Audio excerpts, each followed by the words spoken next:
संदेश को लेकर हम हमारे सामने आएंगे। जी जी जी। तो यीशु चाहता है आज के दिन पास्टर जी विश्वनाथ प्रसाद जी आपका स्वागत है। परमेश्वर के नाम की बड़ाई हो। परमेश्वर की प्रेजेंट में सभी संतों को 10 नोह जोड़ करके अभिवादन करते हैं, जय मसीह बोलते हैं। आमीन। परमेश्वर की इच्छा क्या है, चाहत क्या है, और परमेश्वर की इच्छा के विरुद्ध जाने के बाद परमेश्वर हम सबों को दंडित करता है। उसका मार्ग क्या है? बाइबल भी बताती है कि कोई भी शुरुआती काम प्रभु के इच्छा के अनुसार ही करना है, प्रभु का नाम लेकर ही करना है, तभी हमें विजय मिली है। संतों की वाणी में भी यही लिखा है कि साईं इतना दीजिए जामे कुटुंब समाए, मैं भी भूखा ना रहूं साधु न भूखा जाए। हे भगवान, हे प्रभु यीशु, हमें इतना दीजिए कि हम भी खा सके, हमारे घर जाने आने वाले जो भी लोग हैं वो भूखा न जाए, उनकी इच्छा अनुसार भोजन मिले। और ऐसा हमें सामर्थ्य दीजिए, ऐसा अभिषेक दीजिए कि प्रत्येक दिन तेरा गुणगान करूं, हमारे घर में प्रत्येक दिन अन्य अन्य लोग आवे और उनका जूठ गिरे। वो बहुत भाग्यशाली आदमी है जिनके घर में गेस्ट लोग आते हैं। मार्ग यही है, सच्चाई यही है। आइए हम वचन के द्वारा भी चलेंगे, थोड़ा सा वचन में ही चलते हैं हम।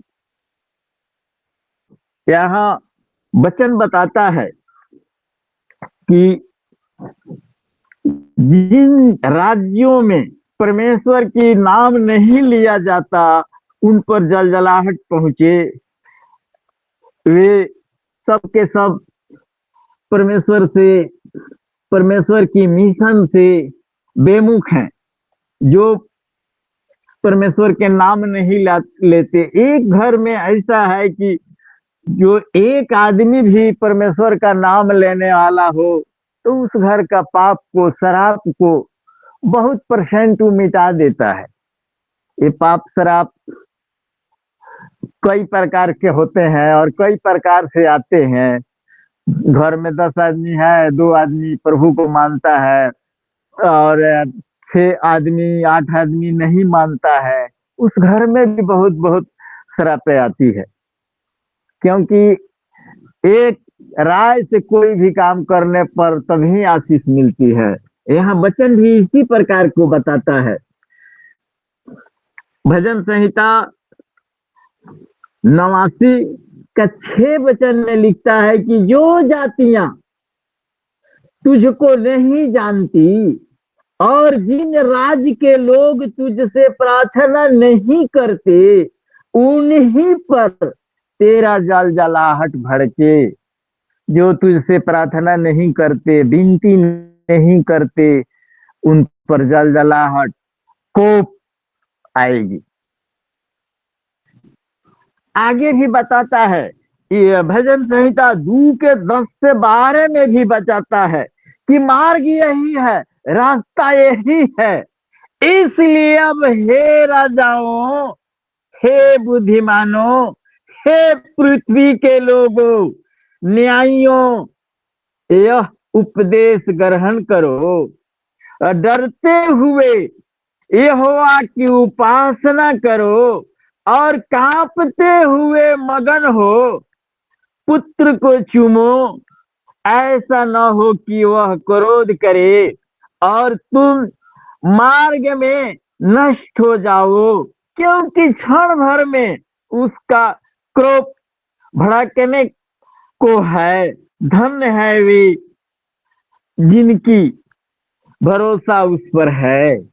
रास्ता यही है, मार्ग यही है कि परमेश्वर की शरण में आए। जैसा कि मैंने बोला कि साईं इतना दीजिए जामे कुटुंब समाए, अब मैं भी भूखा ना रहूं साधु न भूखा जाए। परमेश्वर से हर बात कहना है, हर बात मांगना है, तभी आशीष मिलेगी। आज हमारे ऊपर भिन्न भिन्न प्रकार के कोप श्राप आते हैं, इसलिए आते हैं कि हम प्रभु के योजना से, प्रभु के मार्ग से, प्रभु के बताए हुए रास्ते से हम भटक जाते हैं, हम अदर दुनिया में चले जाते हैं। आज हमारी मिशनरियों पर बहुत बहुत अन्याय होता है। पता नहीं, समझ में नहीं आता कि लोग मिशनरियों के लोगों पर क्यों इस प्रकार के भड़के हुए हैं, नाराज हैं।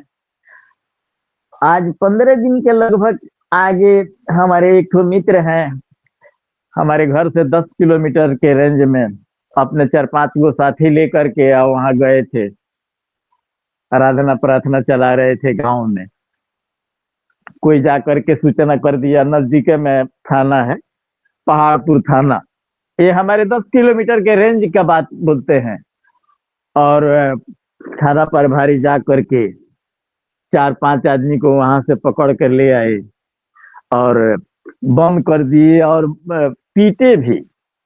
अगुए को भी, मैंने, हमारे भाई जो है अगुआ हमारे घर में आते हैं, वो हर समय आते हैं, महीने में 2 बार 4 बार जरूर आते हैं, लोकल है, मारे। और उनको 3-4 घंटा बंद कर दी। बंद करने के बाद वो सभी लोगों से, लेडीज भी थी उसमें, लेडीज लोग भी थी, और छोटा बाबू उसमें के कहीं गए हुए थे, वो आए तो सुने कि ऐसे बड़ा बाबू 4-5 आदमी को बंद किए हैं और मिशन के लोग हैं। तो आकर के कहे बड़ा बाबू से कि ये आप क्या कर रहे हैं? मान लीजिए आप इन लोगों को बंद कर दिए, और जो इनके विपक्ष में थे उन्हें भी तो आपको लाना चाहिए था। ये धर्मों की प्रचार अभी हो रही है, सभी जगह में ये अच्छा बहुमत में है,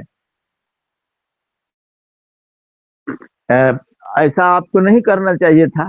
तो उनके कहने के बाद प्रशासन इन लोगों को 3-4 घंटे के बाद छोड़ा। अभी अभी फिलहाल हमारे 10-15 दिन की बात है, तो पता नहीं हम लोग मिशनरियों पर क्यों इस प्रकार का लोग कोपे हुए हैं। और भी धर्मों को तरफ जाइए, कोई बात नहीं है। यहाँ हमारे घर से रक्सौल में अभी हुआ है, एक तो साधु आए थे जिसमें लाखों लाखों के लोग इकट्ठा हुए थे, दूर दूर से गाड़ी से रात में आकर के बेखाए पिए वहीं रहते थे और साधु का वचन सुने। तो हमको समझ में नहीं आता है कि मिशनरियों के लोगों के प्रति ऐसा भावना लोगों को क्यों हो गया है। आइए हम मुख्य विषय पर चले। हम भजन संहिता 104 का 29 पद देखेंगे कि परमेश्वर हमसे नाराज क्यों हो जाता है। इसका आदान और प्रदान दोनों हम बाइबल से ही बताएंगे। 104 का 29 वचन, तू मुंह फेर लेता है और वे घबरा जाते हैं, तू उनकी सांस ले लेता है और उनके प्राण छूट जाते हैं और मिट्टी में मिल जाते हैं। परमेश्वर हम पर कोपता क्यों है, इस विषय पर अभी हम बोल रहे हैं। और भजन संहिता में और जगहों में 10 का 1 और 22 का 1-2 में इसी प्रकार का बात लिखा हुआ है। इसका आंसर आगे बताता है कि क्यों हम पर ऐसा दुख और मुसीबत आती है। भजन संहिता 10 का 1 में लिखा है कि हे यहोवा, तू क्यों दूर खड़ा रहता है, संकट के समय में क्यों छिपा रहता है। और 20 का 1-2 में भी इसी प्रकार का बात लिखा हुआ है। 22 का 1-2 में भी इसी प्रकार का बात लिखा हुआ है।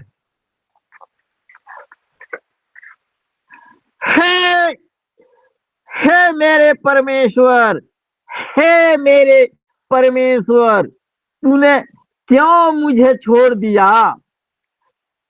तू मेरी पुकार से और मेरी सहायता करने से क्यों दूर रहता है? मेरा उद्धार कहाँ है? हे मेरे परमेश्वर, मैं दीन को पुकारता हूँ, परंतु तू उत्तर नहीं देता, और रात को भी मैं चुप नहीं रहता। हमारे पुकारने से तू दूर क्यों रहता है?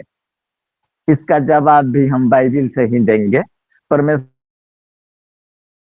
हमारी पुकार हम को दंड स्वरूप में ऐसे करता है। मान लीजिए कि हमारे बेटा है, हमारा कहना नहीं मानते,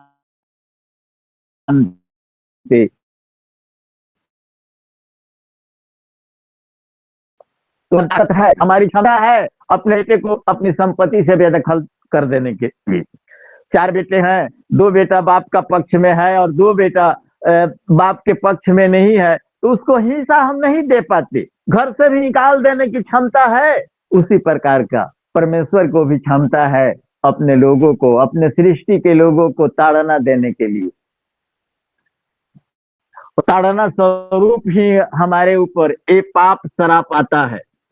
हम इसे भी देखेंगे। अय्यूब के किताब में 13 अध्याय के 24 से 26 वचन में लिखा हुआ है साहब। अय्यूब के किताब की 13 अध्याय का 24 से 26 वचन में लिखा है। सब हम आंसर और सब चीज हम बाइबिल से ही बताएंगे कि क्यों ये सब आती है हमारे ऊपर। 13 का 24 से 26 में ये बातें लिखी हुई है कि तू किस कारण अपना मुंह फेर लेता है और मुझे अपना शत्रु गिनता है? क्या तू उड़ते हुए पत्ते को भी कपाएगा और सूखे डंठल के पीछे पड़ेगा? तू मेरे लिए कठिन दुखों को आज्ञा देता है और मेरी जवानी के अधर्म का फल मुझे आता है। परमेश्वर ये ताड़ना स्वरूप आपको हमको दंड देता है। जितनी भी रोग होती है आती है हम पर आप पर, जितनी भी श्राप आती है, पाप आती है, परमेश्वर की ओर से ताड़ना के रूप में ही आती है। ताड़ना के रूप में ही ये सब कुछ आता है। इसी में 34 का 21 से 26 में लिखा हुआ है, साफ साफ सब चीज लिखा हुआ है। अय्यूब का 34 के में लिखा हुआ है साफ साफ कि परमेश्वर ऐसा क्यों हम पर दंड देता है, क्यों हमें दंड ताड़ना देता है, क्यों हम ताड़ना के पात्र हो जाते हैं। हम परमेश्वर की आज्ञा से बहक जाते हैं, दूर चले जाते हैं, उसका मिशन हम पूरा कर नहीं पाते, इसलिए ताड़ना स्वरूप हमें सब कुछ देता है। प्रभु हमसे प्यार करता है, मोहब्बत करता है, लेकिन उसके आज्ञा से हम अलग चल जाते हैं तो हमको ताड़ना देता है। उसकी निगाहें हम पर हर समय लगी रहती है कि हमारे लोग को हमने अच्छा से खिलाया पिलाया, अच्छा से सभी संसाधन दिया, ये पृथ्वी पर आ करके हमें छोड़ दिए, भूल गए, हमारे मार्ग से कहाँ चल गए। आइए हम देखेंगे इसमें हम अय्यूब 34 का 21 से 25 में साफ साफ लिखा है, क्योंकि परमेश्वर की आंखें मनुष्य की चाल चलन पर लगी रहती है और वह उसकी सारी चाल को देखता रहता है। ऐसा घोर अंधकार कहीं नहीं जिसमें अनर्थ करने वाले परमेश्वर से छिप सकें। कहीं भी ऐसा जगह नहीं है कि हम पाप और पुण्य करके परमेश्वर को धोखा दे करके गहराई में जा करके छुप जाए। ये संसार उसके लिए एक बूंद है। वो संसार में हर समय घूमता रहता है, हर एक चीजों पर उसकी नजरें हैं। हमारी एक एक बाल उसके नजरों में गिनती का हिसाब रखता है। वो हमको हर समय देखता रहता है कि हम क्या कर रहे हैं। उसके विरुद्ध क्या कर रहे हैं, लोगों को विरुद्ध क्या कर रहे हैं, सब सब सब कुछ जानता है, देखता है। वो विश्व में भ्रमण करता है और सब चीज उसके लिए एक बूंद है, क्योंकि उसने मनुष्य का कोई समय नहीं ठहराया कि वह परमेश्वर के सन्मुख अदालत में जाए। वह बड़े बड़े बलवानों को बिना पूछताछ के चूर चूर कर देता है और उसके स्थान पर दूसरे को खड़ा कर देता है, इसलिए कि वह उनके कामों को भली भांति जानता है। वह उन्हें रात को ऐसे उलट पुलट देता है और चूर चूर कर देता है। परमेश्वर सर्वसम्मति है, उससे टॉक करके, उससे विवाद करके हम क्या कर सकते हैं। वो बहुत सामर्थी है, बहुत सोचने समझने वाला है, बहुत प्रकार की सामर्थ्य से भरा पूरा है। उससे हम टक्कर लेके कुछ नहीं कर सकते हैं। उसके चरणों में जाने के बाद ही सभी पापों की क्षमा मिलेगी और सब चीज मिलेगी। वो घमंडियों को पहाड़ के जैसे चूर चूर कर देता है, टुकड़े टुकड़े कर देता है। ऐसे कोई अदालत नहीं कि हम परमेश्वर के विरुद्ध जाकर के अपने केस फाइल करें, क्योंकि अदालत का अदालत वही है, अदालत का अदालत वही है।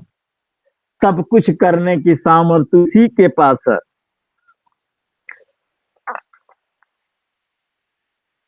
इसी में आगे जाने के बाद 10-11 में साफ साफ बताता है, अय्यूब के 10-11 में साफ साफ बताता है। हम आप लोगों को थोड़ा सा वचन सुनाना चाहते हैं 10-11 शब्द में। फिर तूने मुझ पर चमड़ा और मांस चढ़ाया और हड्डियां और नसें गूंथ कर मुझे बनाया है। सिस्टर अय्यूब का अय्यूब का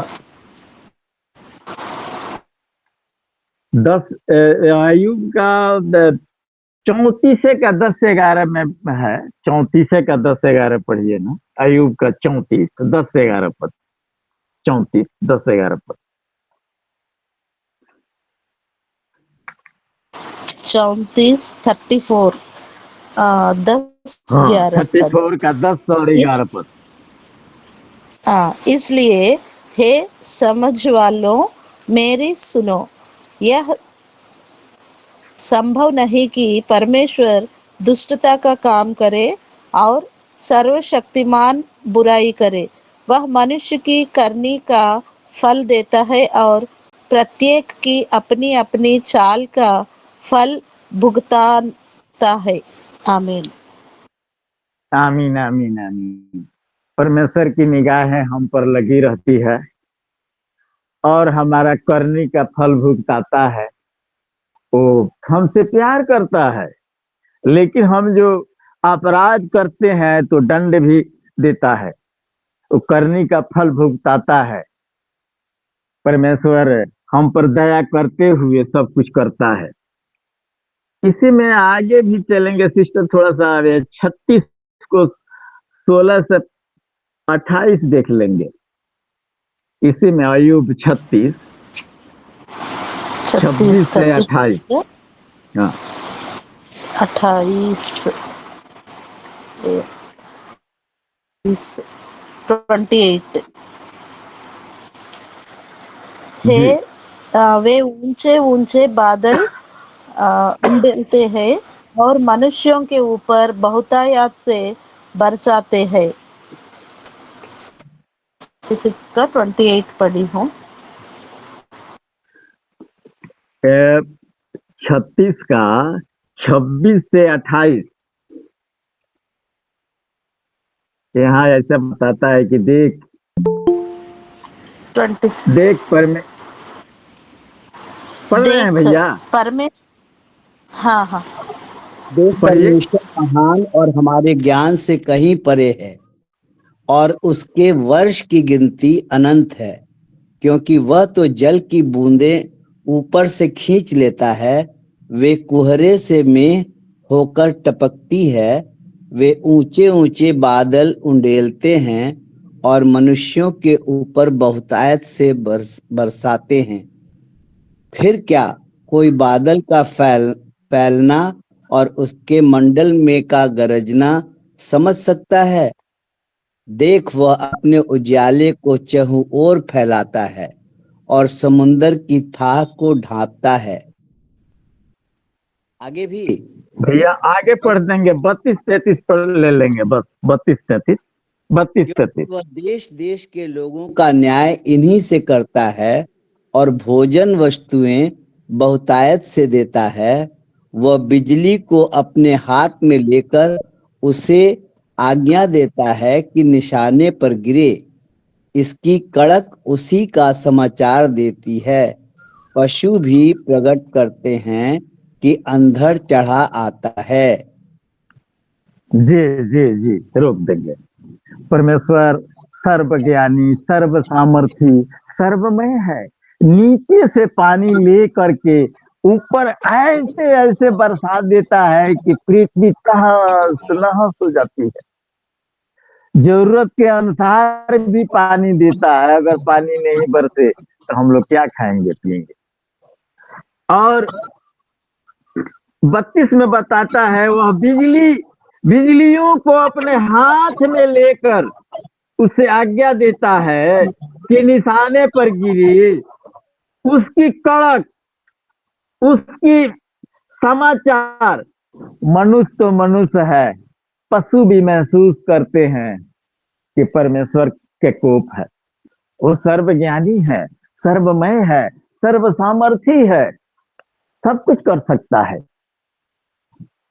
आइए हम आगे थोड़ा सा वचन को और भी देखेंगे। इसी में 37 है, 37 के 5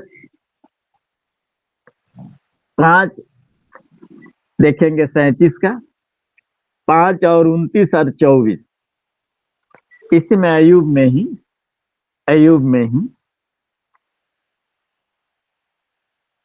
37 अध्याय 5, 29, 24, 23-24।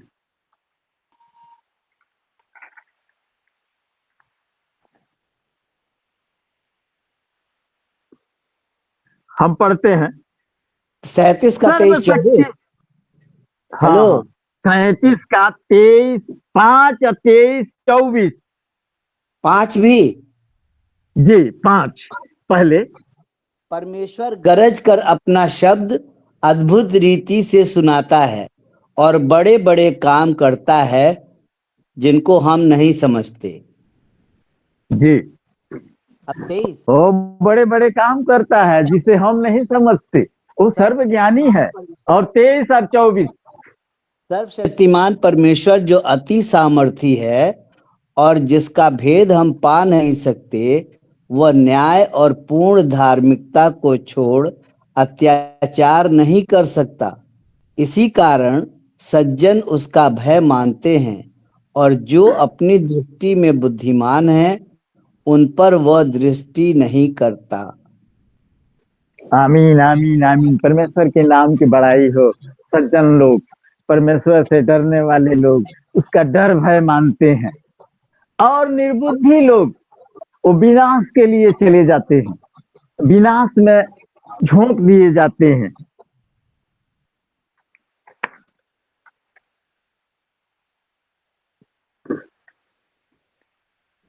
परमेश्वर की इच्छा क्या है, परमेश्वर की चाहत क्या है हमसे, आपसे और लोगों से? परमेश्वर क्या चाहता है? भैया जी आएंगे। प्रकाशित वाक्य 14, 6 और 7 वचन। प्रकाशित वाक्य 14 अध्याय 6 और 7 वचन भैया जी बोलेंगे।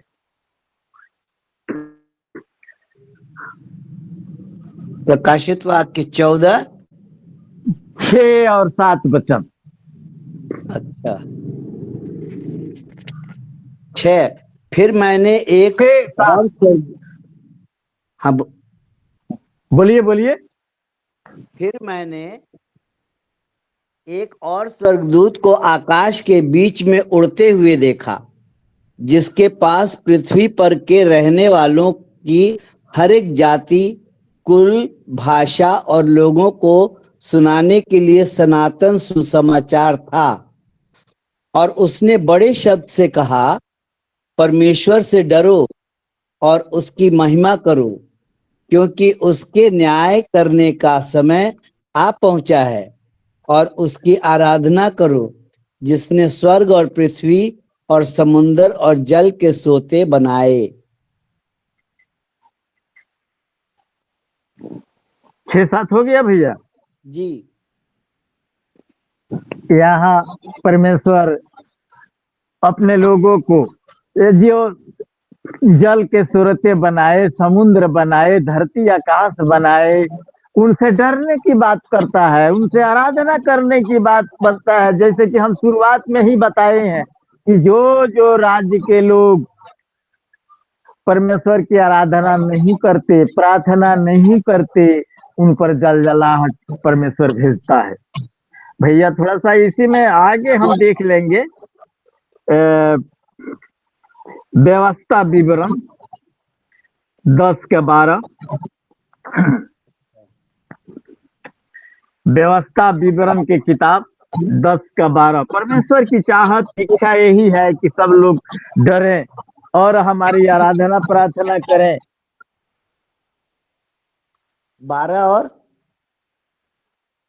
अब हे इस्राएल, तेरा परमेश्वर यहोवा तुझसे इसके सिवाय और क्या चाहता है कि तू अपने परमेश्वर यहोवा का भय माने और उसके सारे मार्गों पर चले, उससे प्रेम रखे और अपने पूरे मन और अपने सारे प्राण से उसकी सेवा करे। और यहोवा की जो जो परमेश्वर की यही आज्ञा और चाहत है विधि जी। और यहोवा की जो जो आज्ञा और विधि मैं आज तुझे सुनाता हूँ, उनको ग्रहण करे, जिससे तेरा भला हो। आमीन आमीन। परमेश्वर की नाम की बड़ाई हो। परमेश्वर अपना हुक्म मानने के लिए आज्ञा देता है, अपना हुक्म मानने के लिए सबको बताता है कि आज्ञा माने, परमेश्वर का बात माने, परमेश्वर का भय माने, आपको भला होगी, आपको आशीष मिलेगी। एक वचन को और ले लेंगे भैया। ऐसा या 42 अध्याय 10 और 12 पद, बस ऐसा आया 42 अध्याय 10 और 12 पद।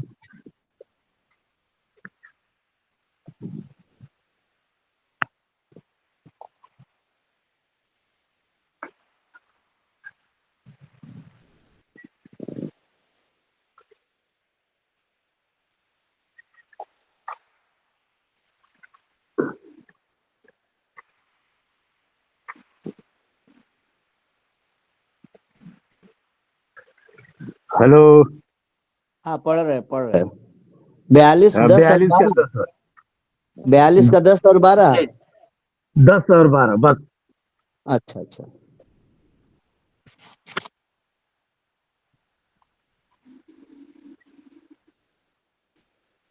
हे समुंदर पर चलने वालों, हे समुंदर के सब रहने वालों, हे द्वीपों, तुम सब अपने रहने वालों समेत यहोवा के लिए नया गीत गाओ और पृथ्वी की छोर से उसकी स्तुति करो।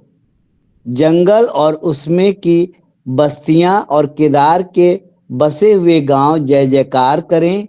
सेला के रहने वाले जय जयकार करें। वे पहाड़ों की चोटियों पर से ऊंचे शब्द से ललकारें। वे यहोवा की महिमा प्रकट करें और द्वीपों में उसका गुणगान करें। यहाँ सभी वचन परमेश्वर की बड़ाई करने के लिए बताता है, परमेश्वर की गुणगान करने के लिए बताता है, परमेश्वर की आज्ञा मानने के लिए 66 का 19 भी देख लेंगे भैया। इसी में 66 का 19 में भी इसी प्रकार का बात लिखा है कि परमेश्वर के नाम की बड़ाई करो, महिमा करो। परमेश्वर हमसे यही चाहता है। परमेश्वर हमें अच्छा से खिलाया पिलाया, रक्षा करता है, सुरक्षा करता है। 66 का 19 ऐसा ऐसा 66 का 19 परमेश्वर हमसे यही चाहता है कि हमारा लोग धन्यवाद करे। हम उनको अच्छा से खिलाते पिलाते, रक्षा करते हैं, सुरक्षा करते हैं। परमेश्वर हमसे यही इच्छा रखता है, यही चाहत रखता है। आमीन। मैं उनमें से 66 एक का 19 दिन प्रकट करूंगा और उनके बीच बचे हुओं को मैं उन जातियों के पास भेजूंगा जिन्होंने ना तो मेरा समाचार सुना है और ना मेरी महिमा देखी है, अर्थात तरशीशियों और धनुर्धारी पुलियों और लूदियों के पास और तुबलियों और यूनानियों और दूर द्वीपवासियों के पास भी भेज दूंगा और वे जाति जाति में मेरी महिमा का वर्णन करेंगे। हाँ, सभी जाति के लोगों को, सभी लोगों को परमेश्वर की बड़ाई करने के आदेश देता है। जैसे कि मैंने बताया अभी अभी कि शुरुआत में ही बताया कि साईं इतना दीजिए जामे कुटुम समाए, अब मैं भी भूखा ना रहूं, साधु न भूखा जाए। परमेश्वर से यही आराधना करना है, मांगना है कि प्रभु आप हमें उतना ही धन दीजिए कि मैं भी खा पी सकूं, लोगों को भी खिला पिला सकूं। हम अपने बच्चे लोगों को, हमारा बेटा भी सुन रहे हैं, हम अपने बेटे से भी कहते हैं कि तुम 100 रुपया कमाओ, उसमें से 10 रुपया दे दो, 10 रुपया दे दो किसी को, किसी ऐसे आदमी को दो जो असमर्थ हो। तो प्रभु का नाम लेकर ही सब कुछ करना है और करने पर ही आशीष मिलेगी। हम इसी के साथ अपने प्रवचन को अंत करते हैं और माइक को सर जी को दे रहे हैं। आमीन। आमीन आमीन। लूका 12 का 47 में लिखा है, और वो दास जो अपने स्वामी की इच्छा जानता था और तैयार न रहा और न उससे उसकी इच्छा के अनुसार चला, बहुत मार खाएगा। किसे मार मार मिलेगा? किसे दंड मिलेगा? ईश्वर के आज्ञा को नहीं मानता। ईश्वर के आज्ञा क्या है ये जानकर भी उसके आज्ञा को नहीं मानता, उसे गंभीर दंड मिलेगा।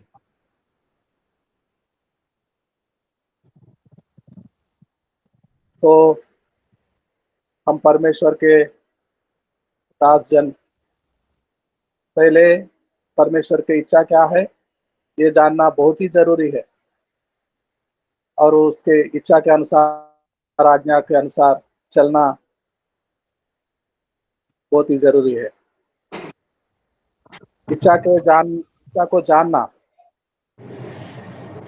और उसका इच्छा को आज्ञा पालन।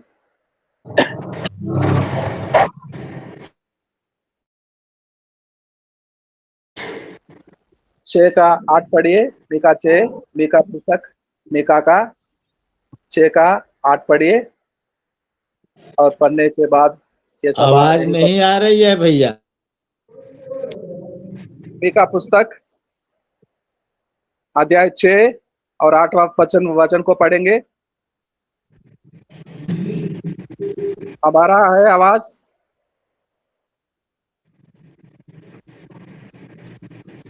अब मेरी आवाज मिल रही है? जी सर, मिल रहा। 6 का 8 पढ़ना है। 6 का 8 पढ़ना है हे जी। मनुष्य, वह तुझे बता चुका है कि अच्छा क्या है, और यहोवा तुझसे इसे छोड़ और क्या चाहता है कि तू न्याय से काम करे और कृपा से प्रीति रखे और अपने परमेश्वर के साथ नम्रता से चले। मनुष्यों को उसकी इच्छा पहले से बता चुके हैं। उसके मन की इच्छा क्या है?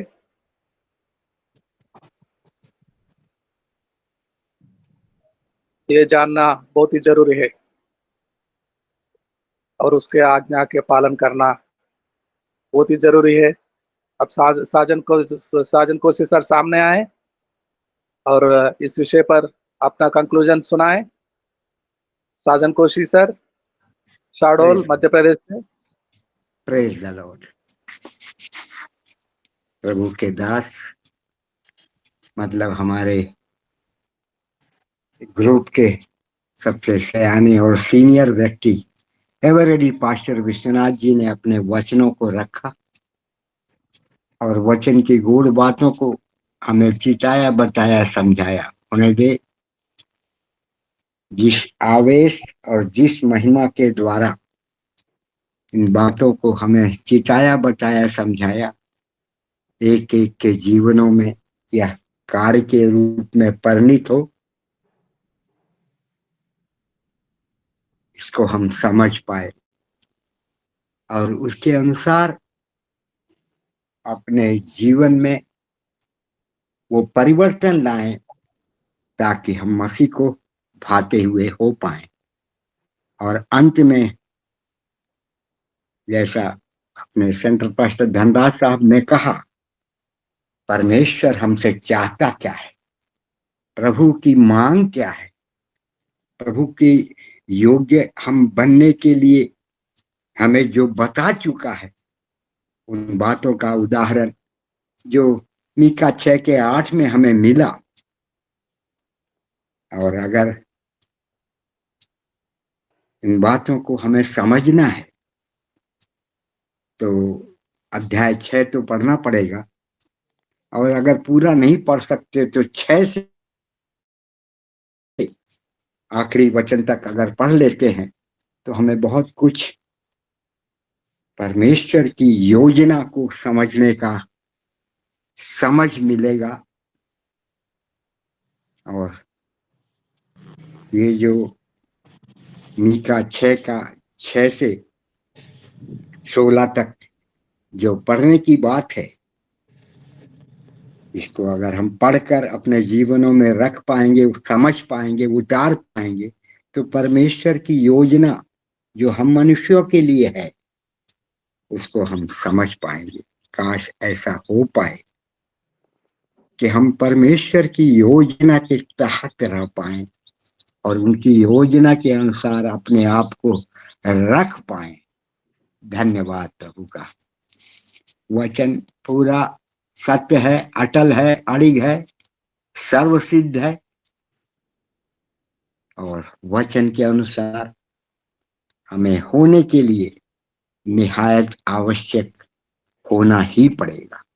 तब शायद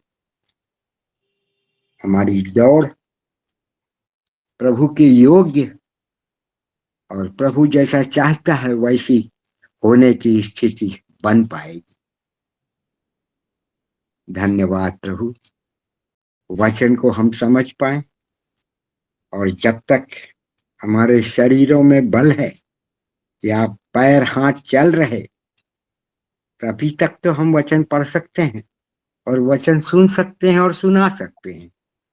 उन्हें दे जब तक हमारा जीवन सार्थक और सिद्धता की ओर दौड़ को पूरी करने के साथ चल रहा है, इन तमाम बातों में हम सर्वसिद्ध होते हुए बड़े पवित्रता और दीनता के साथ अपने आप को प्रभु के योग्य बना पाए, ठहर पाए, उस सिद्धता के अनुभव की ओर रख पाए, जान पाए।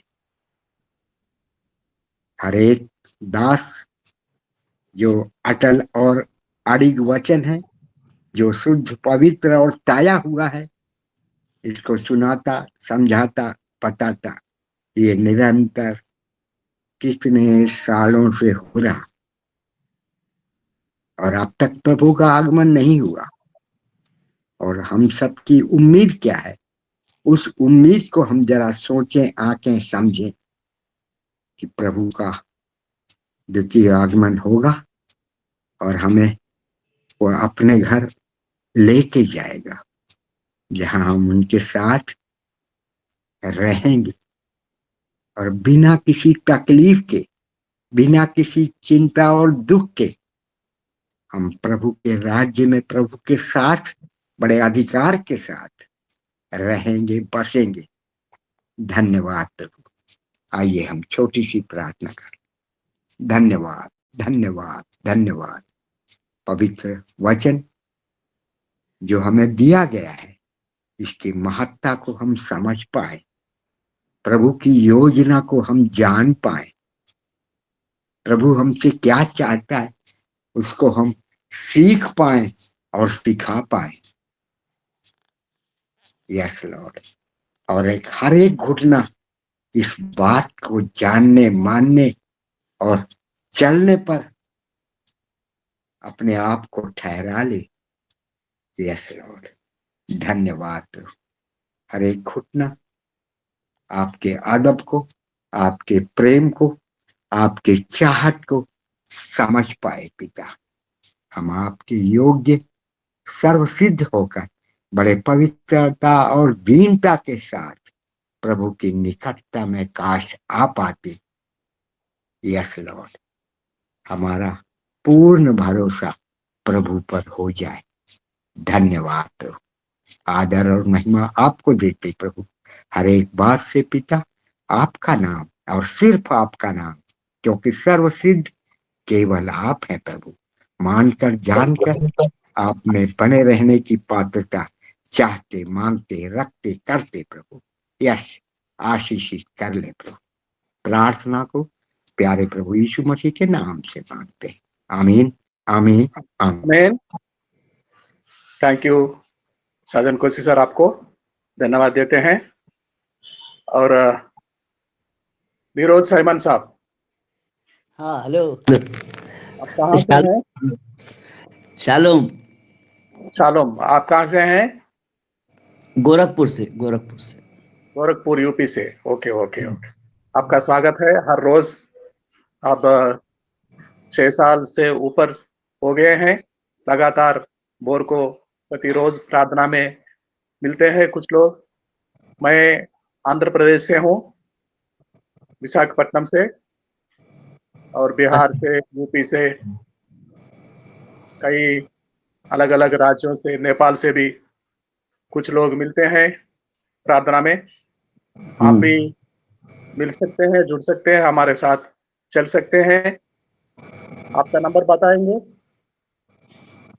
मेरा 765। नोट कीजिए, मदन कुमार जी नोट कीजिए। नीरोज सैमान साहब गोरखपुर यूपी से हैं। बोलिए बोलिए फिर से। 765 765 187 187 3554। 3554। इस नंबर ठीक। से व्हाट्सएप होगा ना, इस नंबर पर? हाँ व्हाट्सएप होगा, व्हाट्सएप होगा। हम हिब्रू और ग्रीक भी जानते हैं। हाँ हाँ हाँ। और लिख पढ़ सकते हैं और बताते हैं, हिब्रू ग्रीक बताते हैं। Okay okay okay. हर रोज जुड़िए। कभी अवसर पड़ने पर आपकी सहायता, वचन सुनाने से, संदेश सुनाएंगे आप। अब समय है, मदन कुमार जी होटल थैंक्स को सुनाएंगे बनारस से। मदन कुमार जी। जी सर, सभी भाई बहनों को जय मसीह। प्रार्थना करने के लिए विश्वनाथ प्रसाद जी को धन्यवाद करते हैं। गीत गाने के लिए अलका जी को धन्यवाद करते हैं। वचन को पढ़ने के लिए हेमश्री मैम जी को, अलका जी को, संगीता जी को, अनीता जी को धन्यवाद करते हैं। और प्रतिज्ञा का वचन पढ़ने के लिए जयवीर चौधरी जी को बहुत बहुत धन्यवाद करते हैं। संदेश बांटने के लिए विश्वनाथ प्रसाद जी को एक बार फिर से धन्यवाद करते हैं, जो कि हमारे सामने बहुत ही सुंदर वचन लेके आए। इसके लिए बहुत बहुत धन्यवाद।